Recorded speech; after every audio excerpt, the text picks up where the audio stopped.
What's up, everyone? Welcome to Screen Smash. I am your host, Dan Morris. Joining me this evening, I have Louis Reza. Hi. Jake Brown. Hello, hello.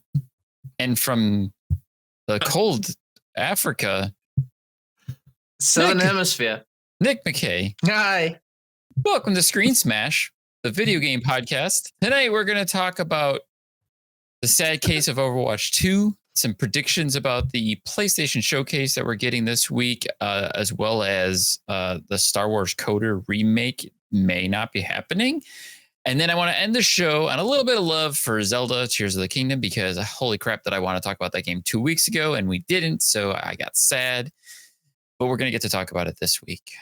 So starting off, we're going to get into Overwatch 2 and the canceled PvEs and or story mode.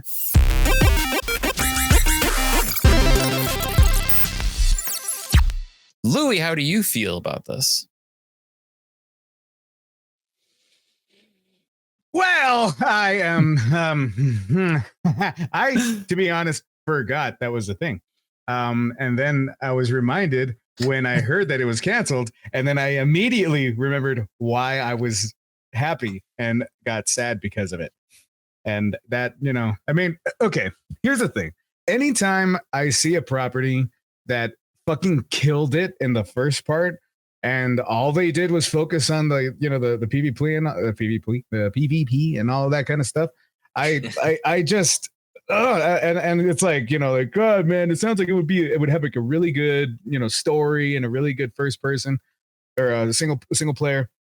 And then they start teasing you with all these great Pixar, you know, type videos with awesome action and great story and background, and like it's like, okay, all right, and then they're like, we're gonna do it, I'm like, yeah. And then I think about Titanfall 2 and how perfect that was, and it was the exact same premise where it was an online game only, and then they were like, okay, let's give the fans what they've been asking for, and we're like, yeah, and it was phenomenal, and I'm still waiting on 3. And now we're why? So anyway, I have mixed emotions, Dan. I do as well, especially when this topic came up. Like you, I kind of forgotten about the story mode of in the PvE situation in Overwatch. But what really nailed it home for me was getting ready to talk about this. I watched the original 2019 announcement trailer for Overwatch 2, which was a big, giant 9-minute long cutscene of, hey, we're bringing story to Overwatch. And then it's not. And that's trailer is really intense. And it has all this baked in background and sadness and like mystery of like, we're going to actually learn things about these characters and why they exist and why they're in this world together. And now we're not. So what was the point of that? One of the coolest things about like the background stories, in my opinion, was the fight between Widowmaker and Fast Chick. I haven't played it in a while. Nobody wants to play with me. Tracer. And that was a great little like the story. I don't remember I think it was a story, whatever, but it was an awesome fight. And I was like, I want that level for like you know, like whenever you have hero type games, when you're playing the actual game, like you basically have all of the abilities, like double time, you're way stronger and all of that. So it's more of a power fantasy than it is online. Otherwise, online would be ridiculous. But I was looking forward to like that level, like a Tracer that does like can go, I don't know, 10 times and then you have to wait for the recharge or something like that. Like something that you can do that you can't do with the online because it would break it. And I'm looking forward to this, and like the mayhem style of which is my favorite game mode and all of that, but like with a story that also gives me that nice little nuggets of dopamine rush when I like learn like, oh, that's why they hate each other. Oh, like, so I have a question for you, Louis. Yeah. As someone I know who's played a bit more Overwatch 2 than myself, in Overwatch 2 now, as it is in the PvP and whatnot, is there any element of combining two heroes' powers together in any way, shape, or form? No. Okay. I didn't think so, because in that trailer from the 2019 announcement, that's clearly a thing they were going to do. They were going to have people fuse powers together because it happens multiple times in the trailer. They had Tracer put her bomb on May's backpack and it blows up into a giant freeze bomb. They had Reinhardt and who's your favorite person? Louis, Brigitte? Yeah. They had her and him combine their shields together into one like ultimate shield. So clearly that was a thing they were going to do. I never saw the trailer. It's so You're good. making me sadder. That's the idea, Louis. I'm trying to be sad about it. They're taking this away from us. This thing that was supposed to be great. I wanted to learn who the Overwatch people were and why they mattered. Why are they here? Not just random characters that are just fighting each other for no reason. Anywho, I digress. How about you guys, Jake, Nick? Do you have any thoughts on this? So like I feel like I don't have a whole lot to add to Overwatch 2 in general because like I'm gonna be completely honest, I don't like Overwatch. That's fair. I have played it. Tell me though. Played it a few different times. Bye, Louis. Bye, Louis.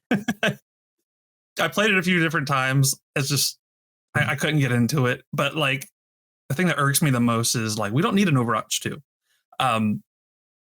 What makes me mad is how fans kind of let Overwatch 1 get by without having a story mode. And then that game goes on to win Game of the Year back in 2016. And the part that makes me upset is how can a multiplayer only game win Game of the Year? Like, I feel like that's an insult to all the games that came out that year. Like Doom came out that year, Uncharted 4. What was the other one? It was like Inside or something. Oh yeah, Inside. I know you nuts. played it, Dan, before. I can't remember. But like I think it's unacceptable in a way. But like you look at the original Titanfall, that game was great. That was the same situation. Titanfall got for not having a campaign. Everybody trashed that game because there's no campaign. It's just a multiplayer. But it's like this game came out and did the same exact thing. Titanfall like, did it first. That's it's the problem. fine. The games that do it first are always the ones that fail. Always. And that's a whole nother discussion because Xbox had the same idea with like digital back then, but now everybody's doing digital and they got black. Here's another twist on that real quick too was Evolve. Evolve was the first game that did the 4v1 asymmetrical multiplayer. Look how big that genre is now. Yeah, it's huge. Really that's true. It's huge, but Evolve tanked because people hated it back then. Anyways, no, I think Overwatch is overhyped, to be honest. But you make a very big point though about Overwatch 2 being unnecessary now since we've lost the single player, the story mode. Overwatch 1 doesn't exist anymore technically, but why? Why doesn't Overwatch 1 exist anymore? It updated and they added a 2. Yeah. So I mean, it could have justified it cooler, to finally put something to contextualize why it's a number 2. Then, well, I mean, now it's a number 2. Anyway, the whole thing it pisses me off because I'm just thinking I know that they had something ready, and then they just scrap it. Like it feels like the whole Batgirl thing all over again, where it's like we did it, we made it, it's done. We could show you, but why? Like we were clearly asking for it, even if it sucks, even if it's terrible. Give it to me, you dick. That's why I bought. Well, I didn't buy this because it was free, but that's why I would have bought it again. like just I don't know. I feel like every time Blizzard gets the football, they're like running. They get by all the other guards. They just keep going. It's open field to the field goal. And then they do that thing where they dance before they get into the end zone and then drop the ball. The other team comes by, picks it up, and just takes it in the other way. Like, you were there. You had it. What are you doing? God, just okay. I assume, Nick, you also aren't like an Overwatch player, but I'm curious to hear what your thoughts are on the situation, if nothing else. Yeah, I've never been into Overwatch. I've never played it a lot. When Overwatch 2 came out, I downloaded it like the first day. I was like, I gotta try this because it was massively hyped up. And I did hear that there was gonna be PvE stuff, and that was a big reason I downloaded the game and gave it a shot. And then I didn't play a lot of it, but because I think it's still not cross-platform, if I'm not mistaken. I feel like they did and a friend of mine that I recently. they finally added cross-platform, I think. Like very recently, because I remember when or so. When I started playing, it didn't have cross-platform, and like that was okay. But like for me, when they abandoned the PvE style, and I think they said they were going to do like some story events and things like that, I was like, God, this is just going to be another Fortnite, another Apex Legends, where it's like, hey, we've got this cool little story like cinematic that's like 2 minutes long, and then that's all the story you're going to get. And you can only do it during Apex the season. Yeah. And it just pissed me off. Like Apex Legends, I used to play every day, and that game's matchmaking and community support is just what drove me away from the game. But it just felt like you're just playing the same game over and over and over. And then they give you story trailers that are literally just 5-minute long cinematics that mean nothing to the story because nothing actually ever progresses. Nothing happens. It's still like, the idea that there was going to be this whole PvE element was like, cool, I'm in for that. Because sometimes you don't feel like playing against the sweat balls that play online games every waking second. And I was excited for it. And when they scrapped it, I was like, cool, I guess, this game I was semi-interested in playing, I'm just not going to try anymore at all. It's a missed opportunity. Oh, for sure. I'm sure it comes down to like, there's an odd man out here where we should have a fifth person who's that like super hardcore. Like I love these kind of games and I play them because it's the thing I do. And they're the reason why, Fortnite, Apex Legends and Overwatch are as successful as they are because they're fine with that. That's what they're happiest with, are these dedicated, strictly only PvP games. And that's why they make lots of money. And you have people that are going to play them. They don't care that they don't have a story. But then you've also got other people like ourselves who I want to play Overwatch with story mode. I want to play something that might be like a co-op mode. Let me play a co-op mode with my friends who I love playing Overwatch with, but make it where we're not always fighting against other people who are always way better than us and constantly kicking our butts. Like let us fight some AI bots once in a while and enjoy experiencing some story that's presented to us in a way, because those cutscenes are insane. They're like Pixar movies, but these over-the-top sci-fi action set pieces. Again, Louis, you're gonna have to go watch that 2019 trailer. Then you're gonna come back and cry because it's beautiful and it's amazing, and it makes you wonder why there's a giant 9-foot-tall gorilla in an astronaut costume trying to save the world. I don't know. I'll never know.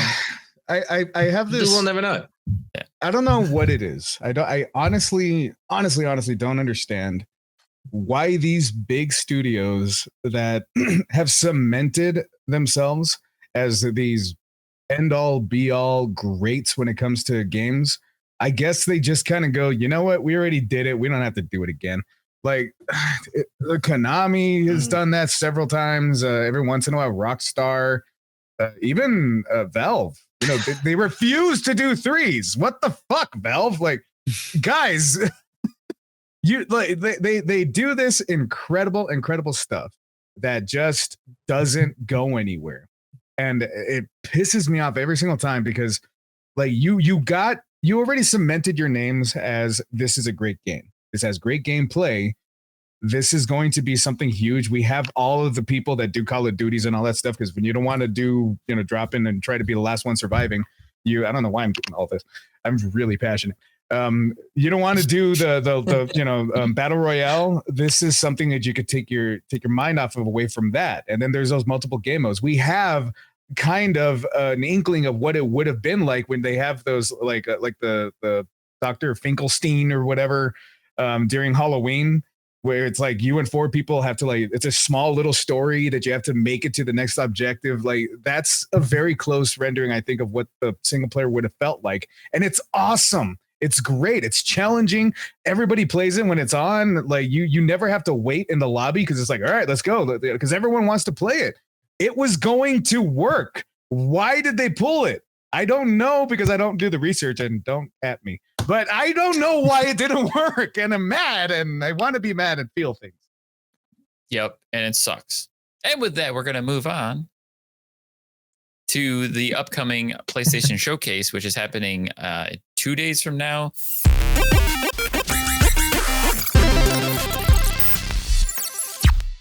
Anyways, we're doing this live on Monday. This will be recording on Friday. So we're going to make some predictions now, and we'll see how we did come Friday.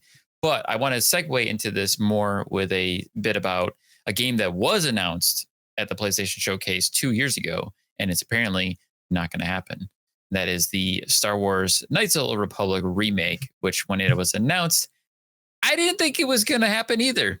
I didn't think it was going to happen back then because they said it was going to be made by Aspyr Games, which isn't a studio that makes games. They're a studio that makes crappy. They aspire to make games. I don't know if that's even the case. They're like, we're going to take somebody else's game and we're going to put it on another console and we're going to say we did something. I love the way you said aspire. Aspire. Aspire. Yeah, pretty much. I don't think that's where you were going to go with that word, was it? So to start this off, there was a recent report that insider Jeff Grubb was talking about how he thinks that the Star Wars Kotor remake is essentially not happening. Within that story, I also learned that they did actually take away development from Aspyr, and it's gone now to Saber Interactive, which I have way more faith in as a studio. But it also seems like it's in development hell and it's been indefinitely postponed. So much for that PlayStation exclusive that was announced 2 years ago and not going to happen. I feel like this is a thing that like, go ahead, Nick, go ahead. Yeah, I was just going to say, isn't it so typical of the industry at the moment to have like this massive game was announced and it's either, sorry, we're not making it anymore, or we're going to delay it for like 5 years. I mean, there's so many games at the moment that are getting delayed and delayed and delayed. I mean, the Suicide Squad game as well. I mean, that has been in development for so long. It's been delayed. And then we saw gameplay and it sucked. And they were like, cool, we're going to push this back another year. I mean, I just wonder, is it not maybe Knights of the Old Republic is just looking so shit that they're like, let's not even say anything about it. Maybe everyone will just forget. Like I said, Aspyr is not a studio that makes games, so I'm sure it did look like shit. That's what I think, because there's so many games that are just having hellish developments. I just wonder, like, if there's something going wrong in the industry or what's going on. But it's weird. There's so many games like this now. Yeah, I mean, it's not uncommon that games. Games are still feeling the effect of COVID. Very well could be. No. I feel like most people have adapted to working excuse. from home at this point, and they can overcome that. Yeah, like now they don't have to go all the way to the office. Like that's an excuse. Like we're back and running. The silicone thing is now over. The like now you can find PlayStations at every corner store, PlayStation 5s. I just think, like I said, I don't know what it is. It feels like they got so cynical that they can do whatever they want and they don't have to worry about consequences. And I think that they like stopped trying to think of making good games from the beginning. And instead, we're going to just do things, play test them. And then when they get word back that it's not good and it's probably not going to sell well because it's shit, they're like, all right, let's try another thing. But they have to wipe the whole slate clean and then redo the whole thing all over again because it wasn't working. Rather than trusting actual developers who are making good games, go to indie people. Go look at what the indie people are doing. They are crushing it right now because you assholes aren't doing jack shit. Go listen to the people that and what they want. We're telling you, we're not being cryptic. I love how there's a lot of, to that point, how a lot of indie studios are rising up and taking on AAA games because they prove themselves as being able to make better versions or better games that were like spiritual successors to games that we've been wanting. Look at Bloober Team, how far they've come over the last 10 years. And now they're making a Silent Hill game because they liked Silent Hill games and they made games like Silent Hill for years. Oh, man. It's almost like it's creating a power vacuum. Like AAA developers are focusing so much on like games as a service now and things like that. And it's like, I mean, where's the experience of downloading a game, playing through it, beating it, and then being like, cool, what do I move on to next? It's kind of being lost. Yeah. I hate to think about what Louis made the point on for the idea of a big company like Sony to just put something out there to see the reaction And if it doesn't react well, they're just kind of like, we're just going to kind of forget that we said that. We're just going to push that over here. Like, I feel like that's what's happening with Knights of the Old Republic. Yeah. Remember Anyway, how just everyone like, forgot about forget about it. 2077? Remember how they forgot? No, we remember. Right? Jedi? Yeah, the For like other Star 13 Wars game. fucking years, we were like, where is it? Like, we'll remember, dude. Are you talking about Cyberpunk or? Cyberpunk, yeah. Okay, I was thinking about Star Wars 1313, which was another game that was announced and then eventually scrapped. Yeah. Oh, That's what I was thinking about. I'm still mad about that one too. Damn it, Dan! Stop making me mad. Sorry. There's nothing burns me more though than Scalebound. Scalebound makes me very salty. So it's gonna one day. I mean, I hope it does. I hope it does. One day. If Xbox is gonna start like pulling all stops. Yeah. Anyways, so but PlayStation Showcase is happening soon. I wanted to give us a chance to talk about what we hope to see or think we'll see at this showcase because we don't know. And they did just do a big Final Fantasy 16 presentation. So the door's open. They could talk about pretty much anything. So I want to go around and give everyone a chance. And I want to start with Jake. What do you hope to see or think you'll see? So I'm not a fan of the game, but I'm sure there's gonna be something on Death Stranding 2. Wasn't that announced like last year, wasn't it? Yeah, they did announce it recently. I was expecting you to say something else. Year, but okay. No, but I'm getting to that because I'm sure Nick is going to agree with the two main games I want to see. The only reason I'm watching it, Spider-Man and Wolverine. That's it. Spider-Man 2 and Wolverine. Wolverine, they had that reveal trailer, I believe, and that's the only thing that's ever come out of it. The little itty bitty teaser, and like that. That goes back on the thing. It's Is not like much why to go by, announce something? But the idea of it is great. I feel like they announced Wolverine too soon. It's too soon. Way too soon. Way too soon. You have an itch to scratch? I mean, it's been 2 years, and I was like, we haven't gotten anything from it. It's like I feel like they would at least put out Spider-Man. I feel like they should put out Spider-Man and then have that. Like, I don't know. I don't know if you want to touch on that, Nick, because I know you're big on Spider-Man and Wolverine as well.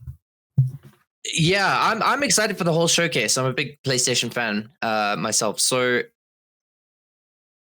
really interesting the Spider-Man 2 marketing because we've got a reveal trailer, which obviously reveals the enemies or the villains we're going to get, which is Kraven and Venom, which I think everyone's excited about. And we haven't heard anything up till now, and the game is supposedly releasing in September, which is 4 months from now.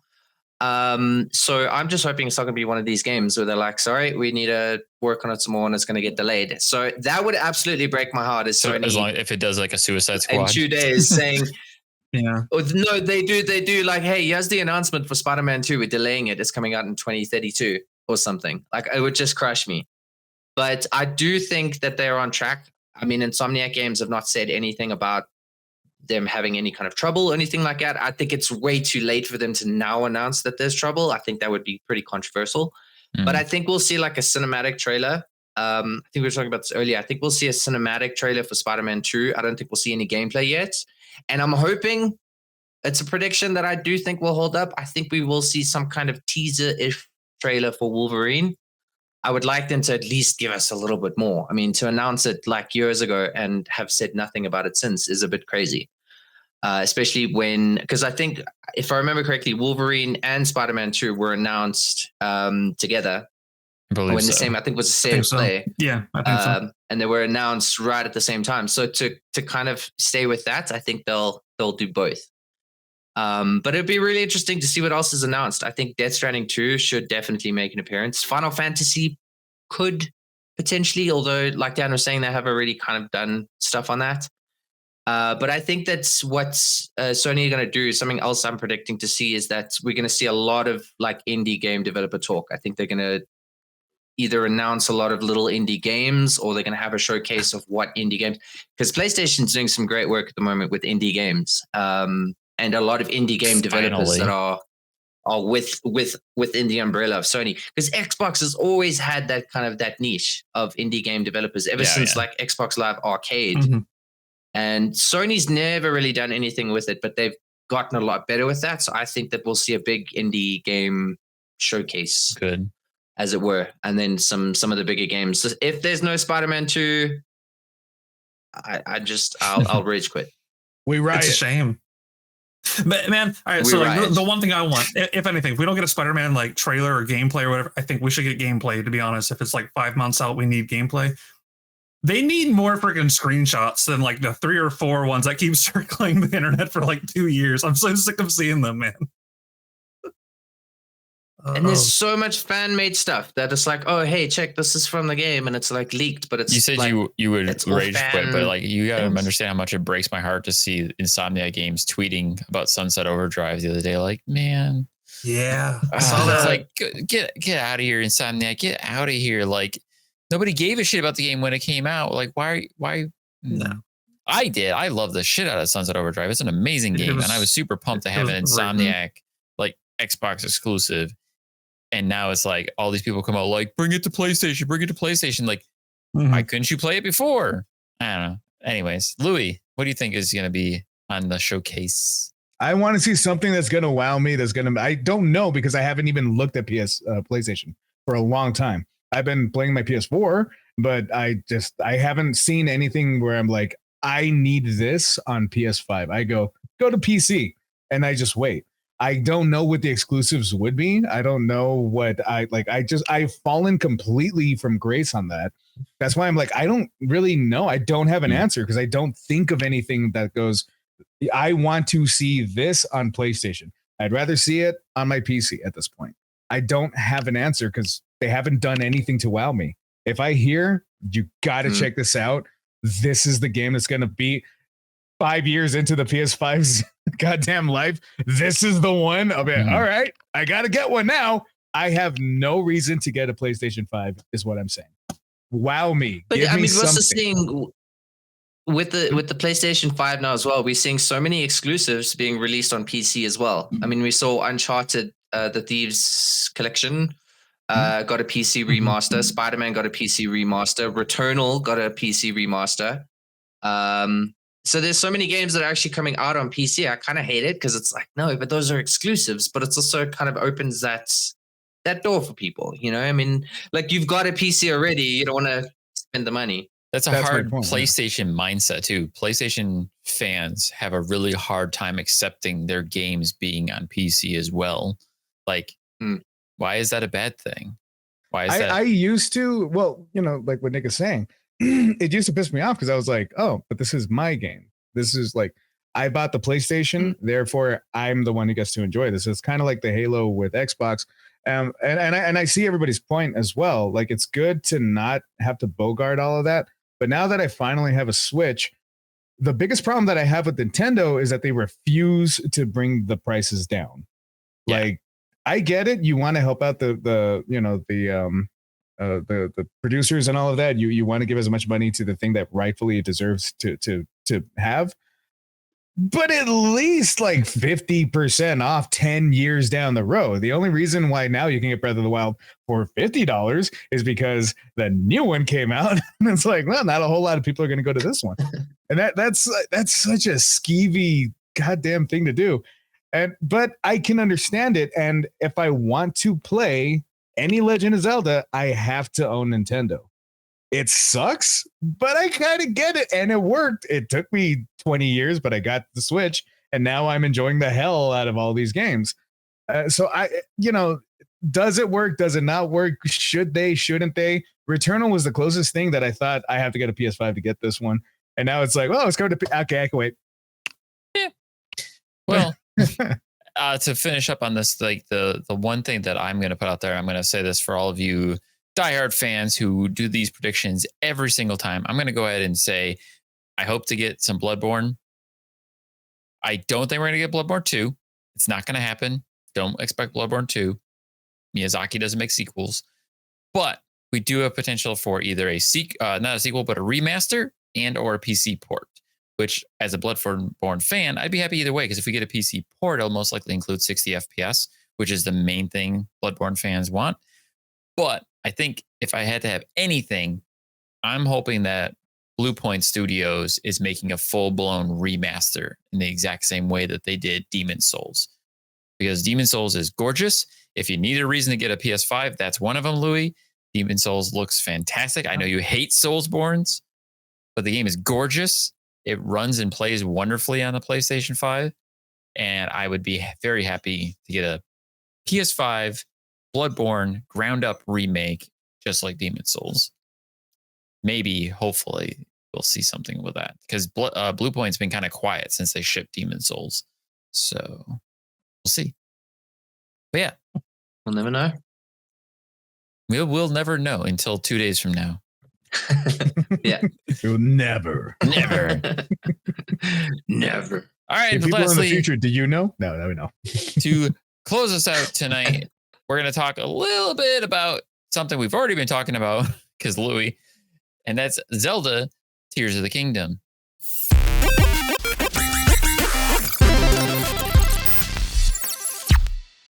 I never said Tears of the Kingdom. Yeah, you said the new one. Yeah, is this like a small indie game? Is it like a big deal at all? I haven't heard much about this game. Little game from a little company that no one's really heard of. Unknown game. Yeah. Tears of the Kingdom has been out for a little over a week now. I've been playing it. I've been loving it very much because, again, I said Breath of the Wild is one of probably the best games ever made.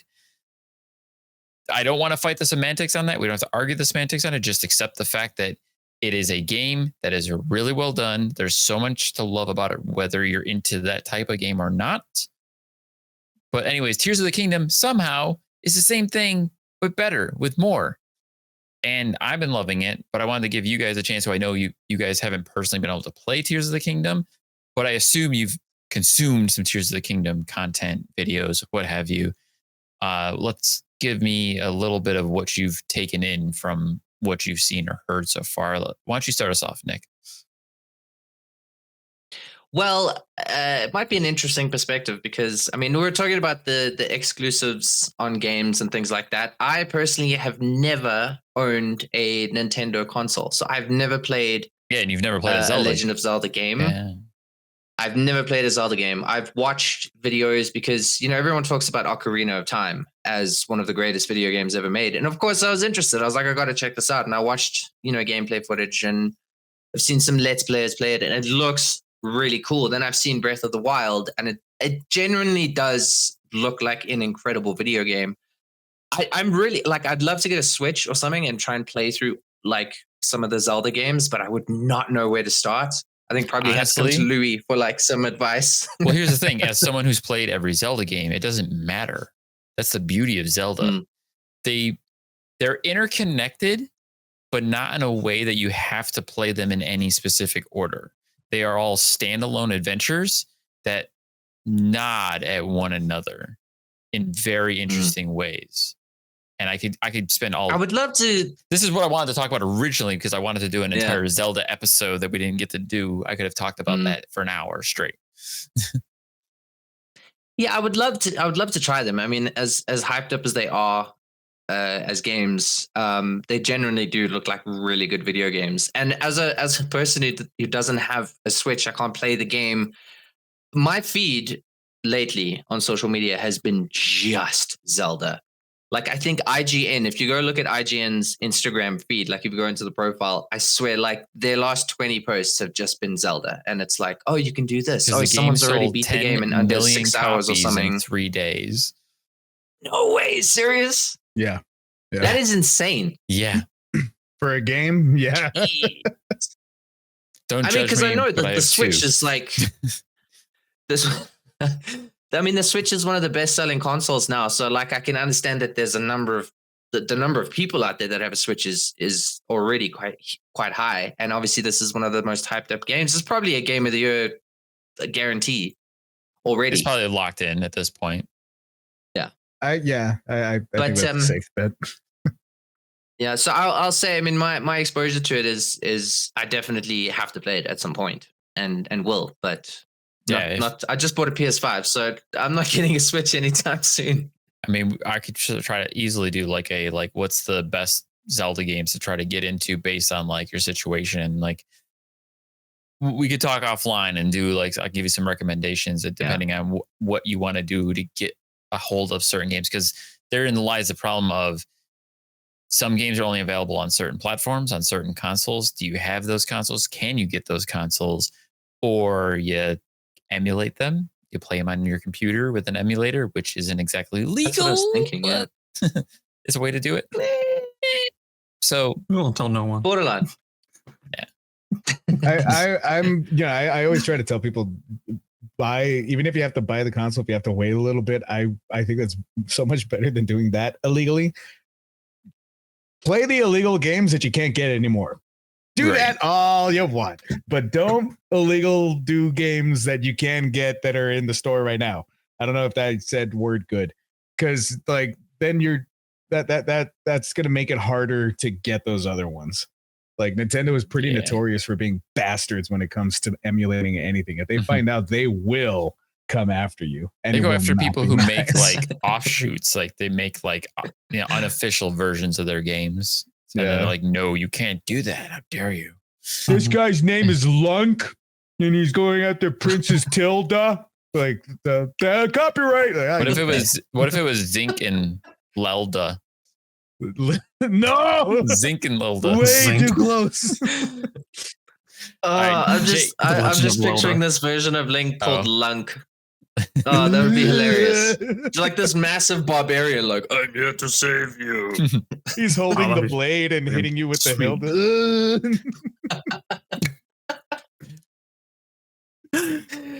Oh, we need that game. I picture him like picking up a Korok, the actual character, and just like, Jake, what do you think about Tears of the Kingdom so far?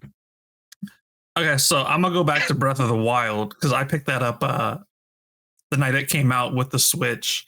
I had some fun with it. I played it for 6-7 hours on a road trip, and then I just kind of fell off of it. Never went back to it. I ended up selling it at one point a few years back, and then so with Tears of the Kingdom coming out, I kind of had that fear of missing out, and I was like, oh man, I should probably get back into it. So I picked it up about a week ago. So I'm going through it right now. I'm playing it completely wrong on purpose to see how far I can go before I actually have to play the game. Like I'm not cooking anything like you're supposed to be. My character has like no clothes for reasons. And I'm climbing everywhere. I don't know if that's you're intended to, or you're supposed to be taking roads, or I'm just climbing wherever the hell I want. So I'm having fun with that for now. But as far as Tears of the Kingdom goes, like I'm really enjoying seeing like what the community and everybody's making with the whole, what is it, like the arm mechanic thing where you can build stuff and like manipulate things. The amount of creations people are doing, it's hilarious. It's like you have like the giant foot statues with the dudes with like their dicks out. It's just blowing fire out. But like some people have been like, statues. I saw the big dick statues. It reminds me of something you can make on like Halo Forge. You know what I mean? Like that's kind of like how I see it. Like I saw another video like right before we started this. Like somebody made like this giant like spinning wheel, and it had like a platform connected to it, and they made the wheel go through like lava, and it made like this long bridge for them. I was like, holy crap, it's freaking awesome, man. No, I'm definitely gonna pick it up if hopefully I finish Breath of the Wild. I've only finished one Zelda game before. That was Link to the Past. And that was a life goal of mine. I was like, before I die, I have to beat one Zelda game. So I did that. So here's a hint for Breath of the Wild. You can play the game as quickly or as long as you want to. You can blast through it, or you can spend your entire life playing it. That is an option. You can either go out, you can do like what Louis doing, like Louis trying to get all the memories that gets you the proper ending of the game. You can actually go straight to the final boss at any time and fight him and finish the game whenever you want. But to get the proper ending, you have to get all the memories, which you could just like look them up, use a guide to find all the memory spots, and then go fight him and beat the game instantly. The problem is the quicker you do it, the harder it is because you have less gear, armor, items, etc., etc. But it's possible. It's doable. So if you want to beat it quick, you can. Or you can do like what I did and spend hundreds of hours just exploring the world and then being like, I think I'm ready to go fight the boss now and be done. Even though it doesn't actually end the game, you can keep going after that. Yeah, like as soon as I booted it up and as soon as I got to the open world, I was like, going right to the castle. I went Yep. I got pretty close. I made it inside the little aura where it's shooting all the little purple and black stuff, whatever. And like one of those freaking ancient robots literally just blasted the crap out of me. Just like one hit me. I was like, well, all right, that's fun. Let me actually play the game. So you can legitimately finish the game in like a couple of minutes. Yeah. There's speedrunners who try to beat the game as fast as they can. Somebody already speedrun Tears of the Kingdom in 94 minutes. Dang. They beat the game in Yeah, 94 something minutes. like that. That's insane. Yeah, Yep. you Took me do 94 have minutes to hit to start. there is kind of a tutorial at the beginning before you can get out there, but once you go through that, then Right. literally the whole thing is like, what? That looks like a fun. Go there. Like Yep. it's Go wherever you want. Yeah. It's It's the nuts. viewpoints that get me. Because like I'm big on like Assassin's Creed and games like that. Collecting the Like, towers. I Totally. have that OCD of like I have to do that before I start anything. But I was like, let me Yeah. give the castle a look real quick, because you can beat it as quick as you want. I was like, let me see if I can just make it to the castle. that's Didn't what work out, that's what so I was got like, all right, me. where's my viewpoints at? That's what got me into it. Was I hit every viewpoint first before I did anything else. But some of them are in like the really bad terrain, and it's like Some of them are really hard to Yeah. get. I have to go through the whole thing to fine. So I did all the ones I could get, and then I went through the story to like get the proper stuff to do the stupid thing and The whatever. beauty of Turn the right from, with like, a Tears of the mountain. Kingdom too is because you can build things.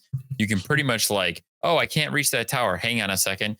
Build, make a giant like staircase, and then just like thunk, and like, okay, here we go. Whee! And you just climb up to the top.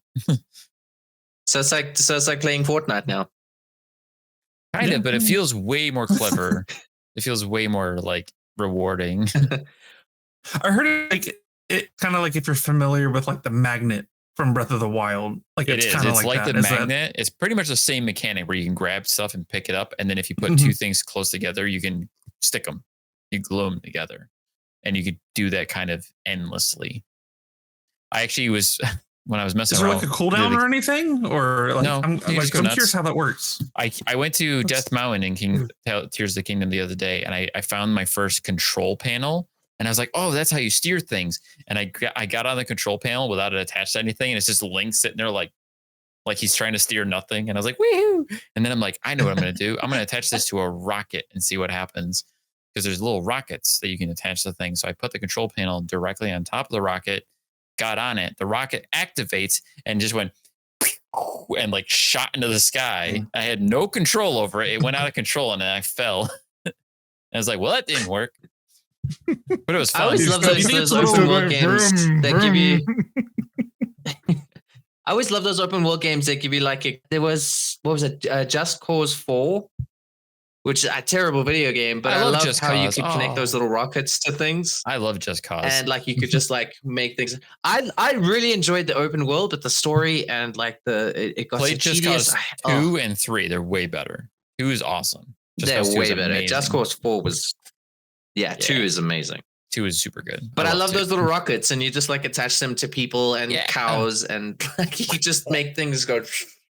Oh, hilarious! I love Super that kind fun. of creative stuff in open world games. Yeah.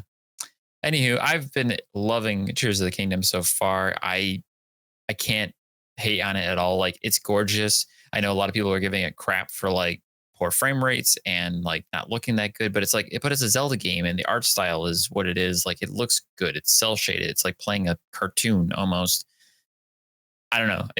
I get where like, okay, the frame rate's a little choppy. Sometimes the visuals aren't the cleanest, but it doesn't matter. It's so much fun. It's so fun, and it's so easy to just lose yourself in that game that it's hard for me to. What is the frame rate on the Switch? Is it only 30 FPS at? I think 60? it does up to 60 if it's docked and 30 if it's handheld. But I've been hearing like the Tears of the I Kingdom see. kind of like caps out at like 20 frames per second sometimes. Like, it's really Yeesh. bad sometimes, but I don't notice it when I'm playing it. Honestly, it doesn't hinder my gameplay. The only time I've really noticed a frame rate issue was during some like really intense action where I was like flying a glider over a mountain and fighting a dragon. And it's like, okay, it's starting to get a little choppy right now, but it wasn't Little choppy. like I mean, problem. in the handheld mode, it's so small that like you can't really tell the difference. Like I got the OLED since I got it kind of late, and it's gorgeous, and it's 720 in handheld mode. You can get it up to 1080 in on the console, but I sometimes I actually have this little doohickey, which you can put like, oh shit, I'm gonna hit myself. You can put like your phone on it, something like that, and it just kind of holds it there. So I have my big screen version OLED, I'm just enjoying my life. I've got my Wii U so Breath of the Wild, a Twilight Princess. Yeah, like you can't tell because it's so small, even if you're literally putting the thing on your face. But I love it, man. I haven't. That's what she said. I'm sorry. Go ahead. I haven't gotten to tears yet. I haven't gotten to tears yet it. because I needed to finish. I needed to finish off Breath of the Wild, but yeah, I heard about the building stuff and everything, and that I'm very interested in. I know tiny little bits about it. I very purposefully, I never hear anything. I never watch any media or anything like that, which helps to not be disappointed. Like, I didn't know what I was missing out on, Dan, when it came to Overwatch. Thank you. But like, nah, it's all good. And so like I don't know. I'm not good with open world because I'm way too ADHD and I need to be like told what to do. And when you let me do whatever, I'm gonna do whatever. And next thing I know, we've had that conversation on this show before. Absolutely. But that's a weird thing too. I had the same problem with open world games, but Zelda, Breath of the Wild, Tears of the Kingdom, for whatever reason, I don't have that issue. Like, yes, I'm constantly distracted. Yes, I'm constantly like, ooh, piece of candy, ooh, piece of candy, ooh, piece of candy. What was I doing? But I always manage to refocus and keep going. It has a very, very good system of allowing you to do whatever and then going, by the way, that's where you need to go. And the only other game that I did that did that for me personally was Red Dead 2. That I could go off and venture and do all these incredible side missions, which I still maintain the side missions were better than the original story. Way better. They're more fun, more funny. They're cool. Like I loved it. And Tears of the Kingdom, I'm hoping everybody's telling me it's exactly, if not as good, better. But Breath of the Wild, I am not having those problems either. So, like everything is just kind of go and good luck. It's so good. It's great. And like to close us out, the last thing that I want to say, and I wanted to make sure I hit on this, was one of the biggest issues I had with Breath of the Wild was the non-typical storytelling of Zelda, where usually in Zelda games, you make your way through dungeons, you fight a boss, you get a piece of heart, you go to another dungeon, you fight a boss, you get a piece of heart. Breath of the Wild doesn't really have that. It has the shrines and it has the divine beasts, which are kind of dungeons, and they kind of had bosses at the end, but they didn't feel the same. Tears of the Kingdom rectifies that. They bring back dungeons and temples. I just completed the fire temple. Old school, just like Ocarina of Time, like a fire temple where you got to solve a bunch of puzzles. And then there was a proper boss at the end, an actual like throwback boss, the previous Zelda bosses. And I'm like, this felt like a Zelda experience. And it happened in this giant open world game. And I'm super happy with it. And that's the last thing I got to say. Let's stop so I can go play it. Let's go say about that. All right, guys. Yes, we do need to wrap up. We're going to call it on this discussion.